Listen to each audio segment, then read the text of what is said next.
La terapia llamada mindfulness no es una terapia, es una forma de meditación hecha por un gurú estadounidense o británico, no me acuerdo cómo se llama, no me acuerdo, pero es meditación.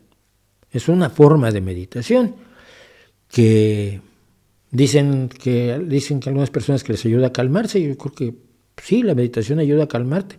Yo medito escuchando música y entonces me calmo, me relajo. Pero sí, se lo inventó un señor que anda por ahí todavía haciendo anuncios en YouTube. Seguramente al mencionar el mindfulness aquí, probablemente ustedes vean después anuncios de YouTube en mi canal de este tipo, sentado en flor de loto y haciendo meditación, pero diciéndote que no, la meditación no es poner la mente en blanco, es vivir el momento. ¿Sí? Yo vivo todos los momentos, chicos, no sé qué quieres decir con vivir el momento, darte cuenta de lo que ocurre a tu alrededor. Hombre, si no me diera cuenta estaría muerto, y darte cuenta de lo que ocurre dentro de ti. ¿Sí? Vivo dentro de mí, más o menos estoy enterado.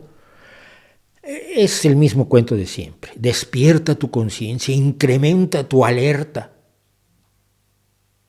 ¿Cómo se hace eso? ¿Qué significa? Todos los que me han dicho después de lo del Sadhguru, es que claro, esto amplía tu conciencia. Le digo, defíneme ampliar tu conciencia. ¿Qué es ampliar tu conciencia? Ampliar tu conciencia política yo lo entiendo. Ampliar tu conciencia social lo entiendo. Ampliar tu conciencia artística lo puedo entender.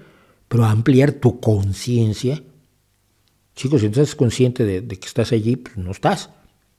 Entonces tienes un problema. Tu cerebro no funciona, estás muerto. Es hacerle sentir a la gente que se puede convertir en superior a los demás con ciertas prácticas que no tienen demasiada relevancia, pero que te hacen sentir bien. Si tú te relajas, te olvidas de todo, aflojas tus músculos, respiras hondo, te vas a sentir bien. No necesitas todo el rollo místico adicional que hay. Si practicas el yoga, simple y sencillamente la parte física, te vas a sentir bien, aunque no te comas la parte mística. No la necesitas. Y si tú prefieres escuchar a Bach o a AC/DC relajadito, respirando hondo en tu silloncito, también te vas a sentir bien. Y es bueno, aunque no hayas empleado tu conciencia.